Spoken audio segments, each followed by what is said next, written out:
스카이어 스루프 타임즈 2024년 4월 7일자를 진행하도록 하겠습니다. 구독, 좋아요 부탁드리고 필요하시면 1.5 배속과 볼륨도 올려서 봐주시면 감사하겠습니다. 한미일 군사동맹 얼라이언스라고 제가 제목을 붙여봤습니다. 원래 제목은 이런 게 아니었는데 지금 잊어버렸습니다만은 지다겸 기자가 코리아 헤럴드에서 보도를 했습니다.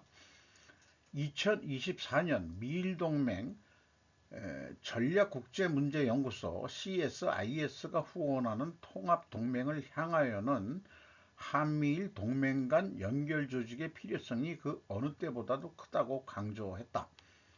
동맹국들은 이제 각 사령부의 연락관 교환, 양자 훈련 참관단 포함, 3자 비상계획 셀 구축 등 작전 차원에서 공식적인 관계를 구축하기 위해 움직여야 한다. 또 미일 동맹이 글로벌 정치 경제 대응에 점점 더 중요해지고 있는 세계 2대 선진 민주주의 국가이자 파트너인 호주와 한국을 포함하는 G7 확장을 고려해야 한다. 보고서는 오늘날의 국제 환경이 직면한 도전들을 고려할 때 의미 있는 역량과 일치된 견해를 가진 추가적인 목소리들을 테이블로 끌어내야 할 때라고 밝혔다는 겁니다. 이거는 체리티가 아니다라고 얘기를 합니다. 한중일 정상회담을 한국이 2019년 팬데믹으로 지연됐던 회담을 5월 개최로 추진한다고 하는데 고개를 좀 갸웃하게 되지만 그 전에 해놓아야 할 사항이 있습니다. 4월 10일 날 기시다가 미국에 가가지고 일본의 그 미군 사령부를 우리나라처럼 한미 연합사처럼 만들어야 된다는 것이 추진될 거고, 그리고 우리 입장에서는 그것은 바로 한미일 군사 동맹 체제를 굳히는 일이다 라고 저는 생각을 합니다. 이는 미국 CSI에서도 나온 보고서에도 언급을 했다고 해석을 합니다. 그리고 이번에 앨런이 알래스카를 통해 가지고 중간 기착지긴 합니다만은 중국으로 갔죠. 저는 이게 상징적으로 봅니다. 미국의 서부 개척은 계속되고 있다.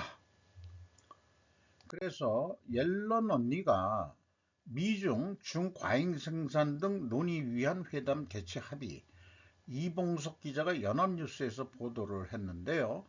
미국 근로자 기업 불공정 대우 문제도 회담에서 제기했다. 미국과 중국이 국내 및 세계 경제의 균형 있는 성장을 위해 집중적인 교류를 갖기로 의견 일치를 봤다. 말들은 참 고상하게 잘 하고 있지만은 한마디로 덤핑 그만해라 이런 얘기예요. 공급 과잉 문제 이런 얘기고, 그리고 이제 미국에서 미국 기업과 근로자들을 내세우고 있습니다. 공정한 경쟁의 장을 만들어 달라고 중국에 촉구한 것으로 알려졌다. 압력을 말로 해서는 안 되죠. 뭔가 실력으로 뭔가 보여줘야 중국이 말을 들을 건데, 최근 세계 곳곳에서는 중국의 내수 침체에 따라 태양광 패널과 전기차 등을 중심으로 초저가 제품을 해외로 밀어내는 디플레이션 수출에 나서고 있다고 비판이 제기됐다고 그러는데, 이걸 돌려 얘기했는데 덤핑 수출이죠. 뭐 디플레이션이라는 용어는 뭐 경제 상황을 가지고 얘기하는 거를 여기다가 이렇게 갖다가 붙이시면은 되시나 몰라.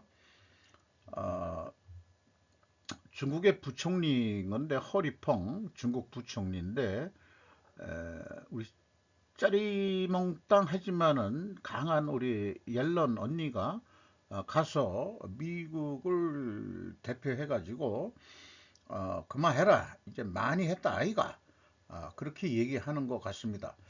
기왕이면은 생산을 밀어내는 방식 말고 끌어당기는 수요 대응 생산하는 방식을 한 수 지도 좀 해야 되지 않겠냐 이렇게 생각을 또 합니다. 이런 뉴스를 보고서 저도 그 스루포트 회계를 분석하는 입장에서 이거를 숫자적으로 비교해서 좀 소개하면 어떨까 하는 생각이 들어가지고요. 과잉 생산에 의한 덤핑 수출이 가능한 것은 중국의 정부 보조금이 그 주요 원인이 되는데, 물론 인건비도 싼 거 있겠습니다만, 전기차를 예를 들어보죠. 이것은 화폐 및 그 화폐 단위를 그 무시하고 그냥 제가 그냥 그 손쉽게 우리 원화로 얘기를 해보고자 합니다. 지금 덤핑 중국은 그 전기차를 50만 원에 팔아요. 그런데 정부 보조금을 반은 정도 준다. 그러면은 그 전기차 매출이 75만 원 벌게 되니까 매출 원가가 65만 원이에요. 그러니까 매출 총이익이 10만 원 벌게 되고 판매 관리비 좀 2만 원 빠면은 영업이익이 8만 원 남는다. 이래 가지고 계속 50만 원으로 덤핑 수출하는데 못 참겠다. 정상적으로 니들이 해라. 그러면 얼마 받겠니? 팔겠니? 70만 원 하고서 정부 보조금 끊어라. 아니면 왕창 줄이든지. 어쨌든 그러면은 매출원가는 똑같으니까 8만 원짜리가 3만 원으로 줄게 돼 있어요. 70만 원으로 그 판다 그러면은 정상적인 미국 입장이라면은 미국 차가 더 비싸죠. 75만 원. 뭐 원가도 좀 비싸긴 할 겁니다. 매출 원가가 중국보다 비싸고 매출 총이익은 똑같이 나와도 판매 관리비가 더 들어가 가지고 만 원뿐이 안 남는다. 지금 이거 가지고는 미국 경제가 안 돌아간다. 이렇게 되니까 미국이 좋다. 우리도 보조금 준다. 한 7만 원 준다고 봤을 때 그러면은 미국 자동차 메이커는 82만 원 판매되는 거니까 거기에서 빼면은 8만 원 우리도 남소. 요렇게 하려는 거 아니냐. 그래서 쭉 그 보면은 일본을 디프레 시킨 것은 금융자본의 환율 공격이었는데, 프라자 합의가 중국을 지금 디프레 시키려고 하는 것은 기본적으로 금리 공격. 미국이 계속 그 고금리로 가고 있죠. 팬데믹 이후에. 그런데 이 가시적인 효과가 있으나 실현 속도를 내기 위해서 중국이 덤핑으로 맞서고 있으니까 산업 자본주의 개념을 다시 부활시켜 공격하는 거 아니냐. 물론 수입관세 인상까지 항상 고려한다는 거죠.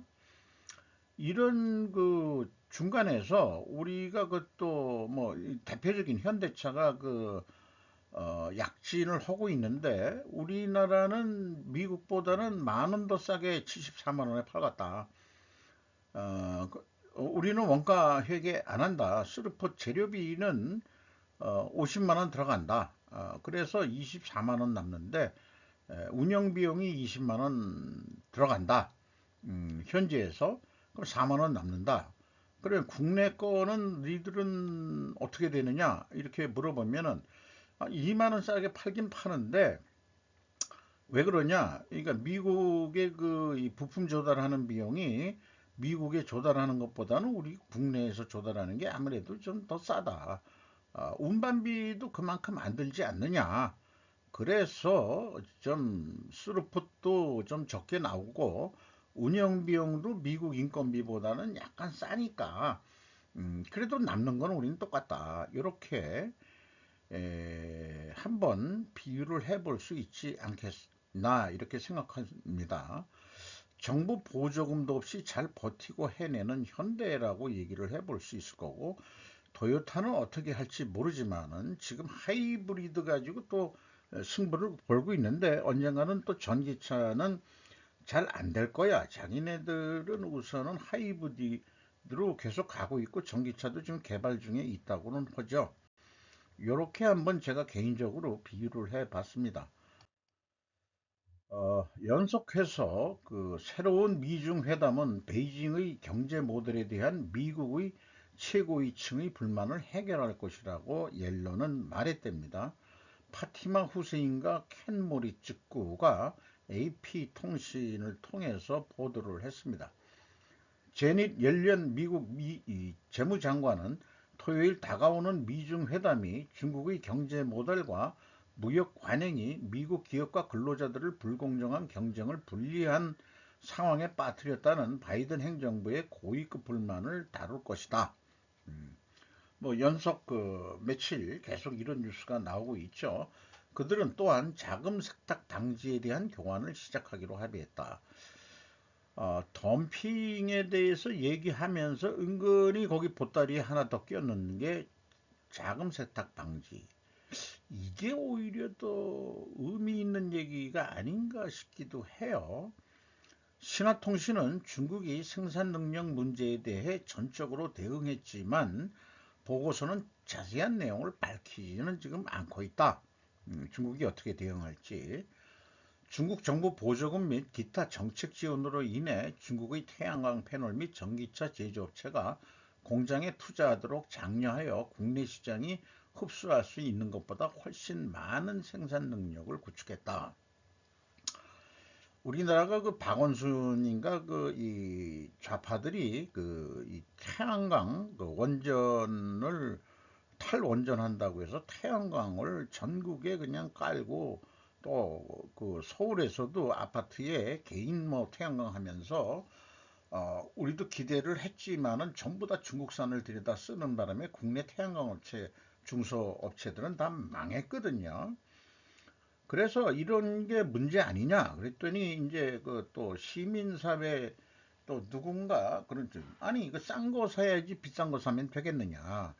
그래서 그때 되받아치지를 못했는데 정부 보조금이 있다는 걸 몰랐어요. 그러니까 중국 새끼들이 덤핑하는 거 아니냐. 이렇게 그 국내 산업을 위해서라도 관세를 물리든지 우리도 그 정부 보조금을 주든지 미국처럼 그런 생각을 벌써 한 10여 년 전에 제가 얘기할 수 있는 수준이 됐었으면 얼마나 좋았을까 하는 아쉬움이 남습니다. 결국은 갈 놈은 가더라. 그런 얘기는 꼭 짚고 넘어가야 되겠네요. 근데 신화통신이 은근히 이제 불만을 얘기하고 있습니다. 청정 에너지 분야에서 중국의 과잉 생산을 거론하는 것은 미국 기업을 보호하기 위해서 더 많은 보호무역주의 정책을 펼칠 구실을 만드는 것이다 했는데 과잉 공급은 안 좋은 거예요. 재고가 남으니까 재고떨이 하는 거 아니냐 이거야. 재고떨이. 그렇게 생각을 합니다. 2022년에 통과된 2,800억 달러 규모의 칩스 앤 사이언스 법은 반도체 산업과 과학 연구를 활성화하여 미국에서 더 많은 첨단 기술 일자리를 창출하고 중국과 더 나은 경쟁을 할 수 있도록 지원하는 것을 목표로 하고 있죠. 그 중국에서 옐런 언니가 뭐 이 열변을 얘기하는 그런 사진인 것 같습니다.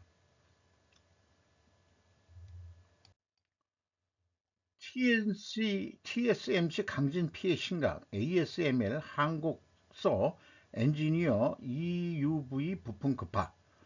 강태우 기자가 뉴스원에서 보도를 했는데 대만 규모 7.2 강진의 일부 팩 가동 중단, TSMC 복구 작업 한창. 뭐 큰 거 없고 그 정상이다 얘기했지만 의외로 피해가 심각하다는 얘기네요. 한국에도 ASML의 그 연구소가 있고 뭐 어떤 그 공장이 있는 것 같습니다. 엔지니어가 다음 달까지 현지 파견돼 가지고 네덜란드 본사에서도 지원한다 이렇게 되어 있습니다. 한국에 있는 EUV 부품도 대거 끌고 가고 있는 것으로 알려졌다. 이렇게 얘기들을 쭉 하고요. 업계 관계자는 대만 현지 피해가 생각보다 매우 크고 맨파워 지원이 많이 필요한 상태다. 이렇게 얘기를 하고 있습니다. 그 EUV 노광 무슨 뭐 장비라고 그러죠? 상당히 예민한 장비인데다가 포토 마스크를 보호하기 위해 주요 부품인 EUV 펠리클이 지진이나 충격에 매우 취약하다는 점을 고려할 때 일부 피해가 있을 것으로 보고 있다. 특히 관련 부품들이 한국에서 나가고 있다는 점도 이런 관측에 무게를 싣고 있다. 그러니 이런 거 할 때마다 이 한국이 지진이 있긴 있지만은 그 저렇게까지 강도 7을 넘는 그런 거는 우리는 아직 경험을 못 해봤어요. 저도 평생 살면서. 그래서 한국은 상대적으로 정말 축복받은 땅이라고 생각이 든다. 일본 지진 많죠? 그러면은 그 지진이 나면은 물건도 나오다가 불량률이 많이 생길 수도 있고 불량률이 많이 생기니까 좀 그 집안이 튼튼한데 공장들을 져야 되는데 상대적으로 한국은 그래서 저는 축복받은 땅이라고 생각합니다. 언론에서 그 우리 푸바오 새끼를 결국은 돌려보내는 거고 결국 뭐 그냥 주는 게 아니고 그냥 빌려주는 거기 때문에 돌려줘야 되는데 에, 참을 수 없는 사랑스러운 존재의 가벼움이라고 제목을 그 미국에서 이렇게 그 붙인 모양입니다. 요 영어가 그렇게 번역이 되는 모양이에요. 5일 현지 시간 월스트리트 저널이죠. 워싱턴이 아니고 신문 일면에는 참을 수 없는 사랑스러운 존재의 가벼움이라는 제목으로 푸바오 사진이 실렸다. 이 제목은 밀란 쿤트라의 소설 참을 수 없는 존재의 가벼움. 어, 그렇게 해서 따온 것으로 보이는데 저는 이상하게 이 얼굴이 우리 그 시진핑 얼굴하고 자꾸 겹붙여서 이렇게 자꾸 그 생각이 나요. 왜 그런지 몰라. 해설 바이든과 네타냐후 관점에서의 위기. 이타마르 라비노비치가 브루킹스에 기고한 메일입니다. 오늘의 위기를 다르게 만드는 것은 무엇입니까? 해서 겨우 결론 부분만 제가 좀 가져왔는데 뭐 이걸 다 읽는다기보다도 이분의 그 결론이 이렇게 나오는 게 더 의미가 있는 것 같습니다. 더 나쁜 것은 양당이 이제 공개적으로 서로의 국내 정치에 간섭하고 있다는 것입니다. 네타냐후 총리는 양측과 함께 일하는 오랜 정책을 버리고 공화당에 크게 기대고 있고 바이든과 그의 동맹국들은 이스라엘에서 새로운 총리와 정부를 볼 수 있다는 기대감을 공개적으로 또는 암묵적으로 표명하고 있다. 그러니까 네타냐후 총리가 아주 강하게 지금 그이 가자 하마스 그 집단을 그 아주 공격을 하고 있으니까 어, 총리를 갈아쳐야 되는 거 아니냐는 것을 암묵적으로 표명하고 있다. 이렇게 그 해설을 하고 있네요. 뭔가 이렇게 그 이 뒤에 무슨 빛이 들어가고 뭐 스키 이렇게 들어가면은 동유럽이나 러시아계 출신으로 보여집니다. 폭발적인 수요 속에서 미국은 전력이 부족하다. 에반 할퍼 워싱턴 포스트에서 보도를 했는데 전력이 부족한 데이터 센터와 청정 기술 공장이 전국적으로 확산되면서 미국의 광대한 지역이 전력 부족의 위험에 처해 있으며 전력회사와 규제당국은 국가의 삐걱거리는 전력망을 확장할 신뢰할 수 있는 계획을 현재 파악 중에 있다. 이렇게 해서 AI가 의외로 그 데이터 센터 만들고 그러는데 전력을 또 많이 쓰는 모양이에요. 거기다가 비트코인 채굴 한다고 암호화폐 채굴이라고 그러는데 이것도 돈이 아니 전기를 엄청 많이 먹는다고 그러네요. 그래서 미국이 지금 전력이 좀 딸린다.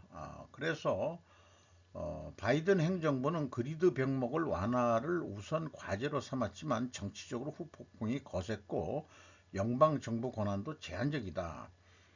또 일부 그 좌파 정권이 우세한 민주당 정권이 우세한 곳에서는 뭐 화력 발전 이런 등등을 또 거부하고 이런 게 있다 보니까 그 연방 정부의 그 운신의 폭이 제한적이다 이렇게까지 소개를 하고 있네요. 우리나라는 그 송전탑이 이렇게 그 평지에 이렇게 있는 것은 거의 구경을 못하죠. 산지가 많아가지고 우리는 가급적이면은 그 좁은 땅이기 때문에 그 평지에다가 이런 송전탑을 절대 만들지 않습니다. 우리는 그 민간들의 그 고충도 있고 하니까 어떻게 그 산으로 전부 다 송전하는 거로 돼 있죠. 상대적으로 작은 나라니까는 그럴진 몰라도 그 산에다가 그 송정탑을 세울 때 이 한전 분들 공사하시는 업체들 고공 작업을 하고 뭐 이런 거를 볼 때 대단하다는 걸 느낍니다. 우리나라는 전력이 좀 부족하지 않게 잘 해나가야 되겠죠. 뭐 딴 건 말고라도 원자력 발전 좀 더 늘구자 하는 게 이제 개인적인 견해면서도 아마 다들 그렇게 생각할 겁니다. 이탈리아 경찰은 조르지오 아르마니 가방이 밀라노 인근에서 착취당한 중국인 노동자들에 의해 생산되었다고 밝히고 있습니다. 콜린 베리가 AP 통신에서 보도를 했는데요.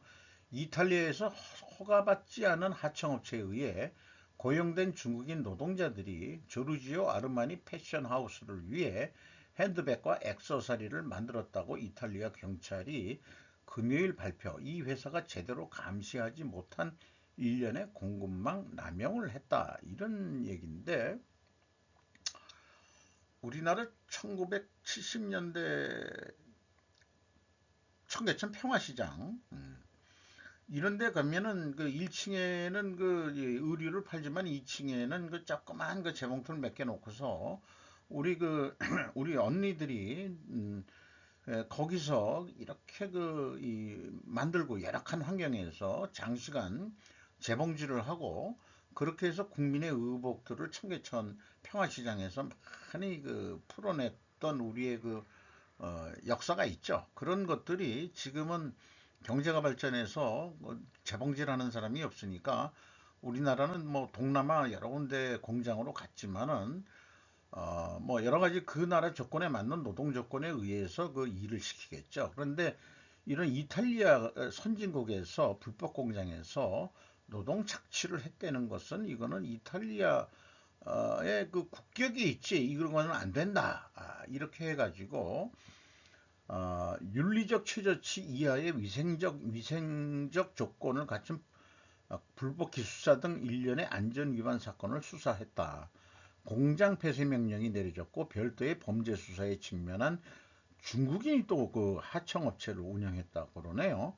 사명에게는 벌금과 총 14만 5천 유로, 약 15만 7천 달러, 뭐 큰 돈도 아니구만. 행정 제재를 했다. 어쨌든 이런 얘기는 그 뭐 벌써 한 십수년 전부터 얘기가 나왔던 얘기입니다. 자, 럭셔리 명품 뒤에 숨겨진 중국 노동자 착취 어제 오늘의 일이 아닐 것 같습니다.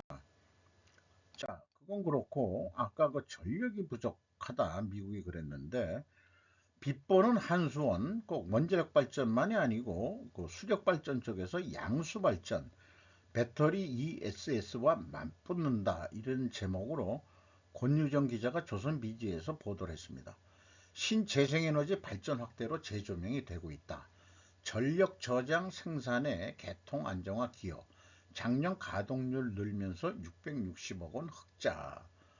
한수원이 양수발전을 단일 전시 주제로 잡은 건 처음이다. 한수원은 양수발전을 물과 에너지 저장 장치를 합쳐 웨스 워터 에너지 스토리지 시스템이라고 소개했다. ESS의 앞에 워터가 붙었네요. 한수원은 전국 7군데 4,700메가와트 규모의 양수 발전소를 운영하고 있으며 충북, 강원, 경남 등 5곳에 5,700메가와트급 양수 발전소를 추가로 건설할 예정이라고 소개를 하고 있습니다. 한수원은 양수 발전으로 민간 배터리 업체의 ESS와 경쟁한다는 계획이다. 이 배터리 ESS는 화재에 약하고 수명이 짧다는 단점이 있는데 자기네들은 안 그렇다. 낮에 전력이 있을 때 남은 거 가지고 물을 끌어올려 가지고 다시 생산해 내는 거니까 이게 에너지 저장 장치나 마찬가지다 이렇게 얘기하는 것 같아요. 음, 자, 우리나라는 산지가 그래도 많아가지고 그 호남 지방에는 이런 거를 만들 수가 없죠. 평야지단이다 보니까 그거는 호남 사람들이 그 이해를 해줘야 될 것 같아요. 그 호남에다가도 원자력 발전소를 좀 지으면은 해안 지방에 좋을 것 같긴 한데 중국 애들도 전부 다 해안 지방에 그 원자력 발전소를 많이 쳤다고 하더만요. 우리도 서쪽에 좀 원자력 발전소도 좀 많이 쳤으면 좋겠는데 그래서 그 이런 뉴스도 있네요. 원전 비중 높아지자 온실가스 배출량 2년 연속 줄었다. 박상현 기자가 조선일보에서 보도를 했습니다. 자관 어떻게 표현하면은 탈원전 해가지고 그뭐다 재생에너지로 충당이 안 되니까 결국 화력 발전을 더 돌렸기 때문에 그 뭐 외국에 약속한 그 이게 뭐 NDC가 뭐의 그 카본의 약자겠죠. 했는데 파리 협정에 따라서 2035년 NDC를 수립해야 한다. 이런 얘기고 그 전 정부의 그 정책을 지금 바로잡고 있는 중이다라는 측면으로 그 보도를 했습니다.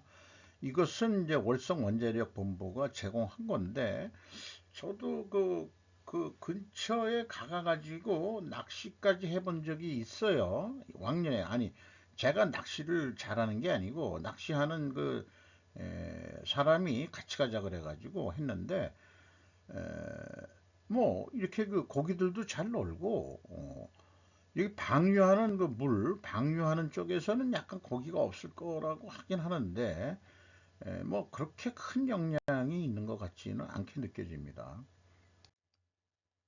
전 세계 이산화탄소의 80%를 생산하는 회사는 57개에 불과하다.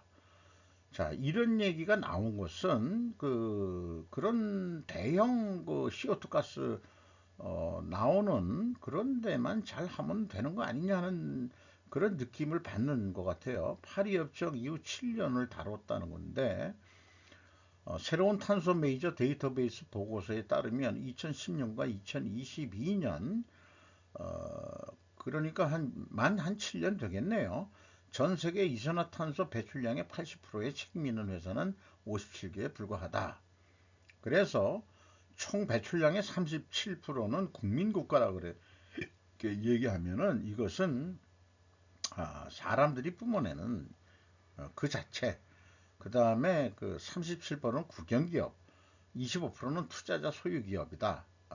이렇다 이거죠. 그래서 오히려 근데 석탄소비가 7년 동안 8% 증가한 83억 톤으로 사상 최고치를 기록했다. 중국이 또 석탄을 무지막지하게 쓰고 있죠. 그러니까 우리나라도 그 탈원전한다고 석탄 발전을 더 돌리는 바람에 그런 것도 있죠. 엑슨모빌이 이제 이산화탄소 배출량의 1.4%나 기여한다는 거는 요게 기여 뭐 이건 부정적인 의미의 기여 미국 기업 중 1위를 차지했고 셀은 2%라고 그래요. 그래서 주로 석유 업체가 주요 타겟인 모양인데 에, 이것도 세일가스나 천연가스 쪽으로 많이 그 대체가 되고 있기 때문에 좀 더 낫겠죠. 이런 것은 이제 화력 발전의 냉각탑 같은 거가 이렇게 좀 나오는 거죠. 그 옆에 또 풍력 발전기도 돌아가고 있는 사진을 보여주고 있습니다. 이상 4월 7일자 슬로프 타임즈를 마치겠습니다.